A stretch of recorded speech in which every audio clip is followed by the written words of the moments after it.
Want to share an interesting Facebook post with your friends? Let's learn how to do it using your iPhone. Hi, I'm Suyuk from Online Help Guide, and in this video, I will show you how to share a Facebook post on your iPhone. So let's get started. First, open the Facebook app on your iPhone. Swipe up or down to scroll through your news feed until you find the post that you want to share with others.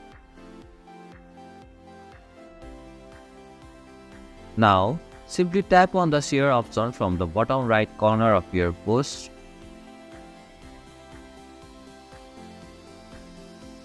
Finally, tap on the share now option to immediately share the post with your friends or followers.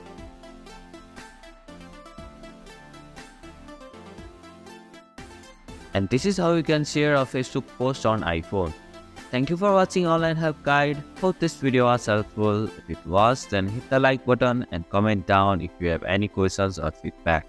Also, if you are new to our channel, please subscribe and hit the bell icon so that you don't miss our upcoming videos.